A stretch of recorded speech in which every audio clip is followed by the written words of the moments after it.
Hey David, earlier today you wanted the team to just focus on one game at a time, especially with this daunting part of the schedule coming up.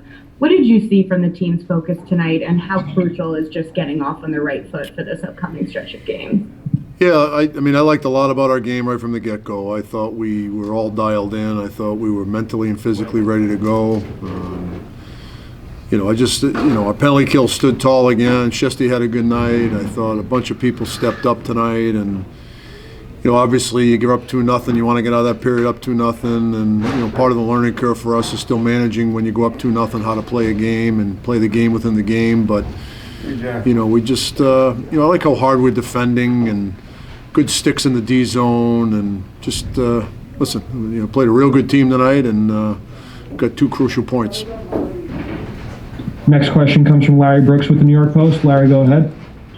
I would imagine you were impressed with Kakko's game tonight. Yeah? Yes, I was. Yep, but Kakko played well. He's doing a lot of good things, and like I said earlier today, I mean, we all have an idea of what we envision him to be as a player.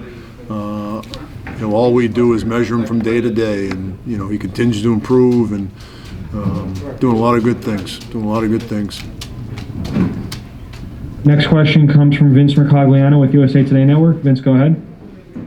Hey, David, you touched on it a little bit in your first answer, but you guys had played a pretty good game. Then, it gets cut to 2-1 at the end of the second period. You guys are going to start the third on a penalty kill. I'm curious, was anything said, because you guys have been in that situation so many times, or is it now kind of unspoken with the way that you need them to respond in those situations? Well, certainly things were said.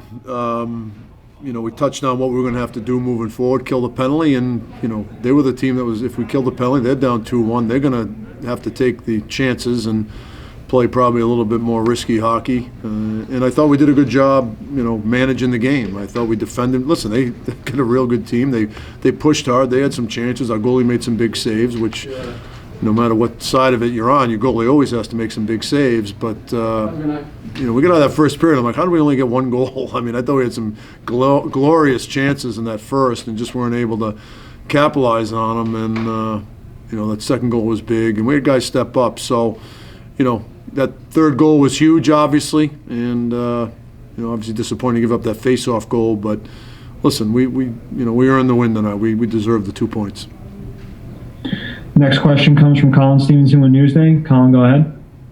Dave, I asked you earlier, what do you see as the difference in Igor between now and, a couple weeks ago? And also, when he makes that save there on Ovechkin right in the first minute, I mean, what are you thinking there? Are you thinking this is the one that can really, start him off in the right direction here? Yeah, for sure. And you can just see him getting more confident and more settled in, even in practice over the last week to 10 days. So, we've all touched on the fact we've got two really good goalies, and this is a different experience for them, different setting for them, and it might take him a little bit of time to get acclimated, but he certainly has. And it was funny, that first chance, Truber actually got a little rattled, got a little stunned in the first shift, so he kind of had to change, and we got caught a little bit. So, and he came up big. Listen, if you're going to win a hockey game, your goalie has to make saves, no matter what level you're at, and our guy did tonight. Next question comes from Mark Rosenman with Sports Talk New York. Mark, go ahead. Hey, Coach. Not that you have a choice, but it seems that at any given time you have a very young defenseman out on the ice, and in the waning minutes you have Keandre, and last year you did that with Adam Fox. How much does that accelerate the maturity in a player like Keandre being out there in high leverage situations like that? Well, I think it gives him confidence quickly. And, he certainly continues to grow as a player with confidence. The thing I love about him is that when he does make a mistake, he has the ability to recover, wants to get better all the time. And, he's been playing against big-time players the last 2 weeks, and he has responded. And, it certainly bodes well for his development and bodes well for the Rangers, that's for sure. Next question comes from Tom Marion with Sports Funnel Radio. Tom, go ahead. Coach, how big is the stretch of home games? You've had 3 already, gotten 5 out of a possible 6 points with 4 games to come. Yeah, listen, I don't care where we're playing, on the moon or here. I mean, we need points. So, it's a little bit different with no crowd. So playing home is a little bit different than it has been in the past. And playing on the road is different than it has been playing in the past. So, we've just got to continue to be dialed in, and regardless whether on the road or at home, we've got to continue to approach it the way we have over the last, really this season. I know, look at our record, and, I know people don't believe it. We know it's 7 out of 8, but we've played good hockey. And, I think we're starting to get a little mojo and feel good about ourselves and gain some confidence. When you get 7 out of 8 points, you start feeling better about yourself, and you got to have some swagger if you're going to have success in this league, and any league for that matter. And we're starting to get a little bit of swagger. Next question comes from Dan Rosen with NHL.com. Dan, go ahead. Yeah, David, when you have a vision, a vision of how you want your team to play, does these 60 minutes match that vision, the way you guys played tonight?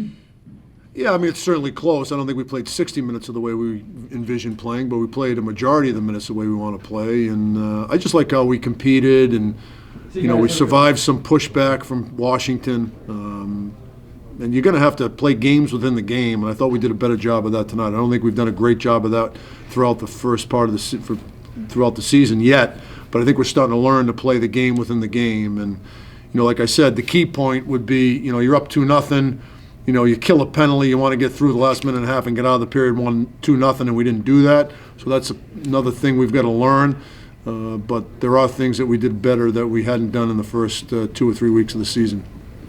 Okay, we have 4 left in queue, and these will be the final 4. First from Larry Brooks. Larry, go ahead.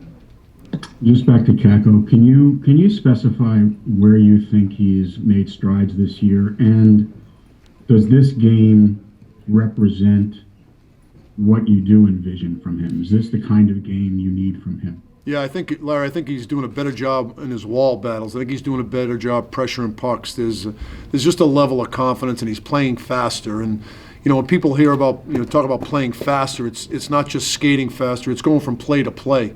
And I think he's doing a much better job. He's much better in his D zone. He made some real good defensive plays tonight. And you can just see it. He's starting to feel it. He's starting to completely understand the game at the NHL level and even at the North American level. And like I said, I mean, we all have a vision on what we know he's going to look like eventually, but it's going to be a process, and we judge him from game to game, not from where we want him to be when he's a finished product. Next question comes from Colin Stevenson. Colin, go ahead. Dave, I have to know what you were thinking when you saw Boteto go behind the goal there and just dangling through people, and what were you thinking? I was thinking, holy bleeping, what is he doing? And then it goes in the back of the net, and I thought it was a good play by the end of it. So it was, you got to let players play to a certain degree, and, he's got a way about him. He's just a guy that our players really enjoy. He competes, brings a life to our bench, and he's played well for the 2 games he's played. I really have liked his game. And final question goes to Molly Walker. Molly, go ahead. You kind of just touched on it a little bit, but what else has Boteto brought to the lineup since he's gotten in there? Well, he's played well. I mean, he's done a good job. He's practical. He understands, how to play the game. He reads situations well. He's a guy that I know his partner, I thought Libor really leaned on him tonight. I thought Libor had a good game tonight. But Boteto's, he's been around. I mean, he's a guy that understands the NHL. He understands, what he needs to do. He understands himself as a player, and I thought he had a real good night tonight.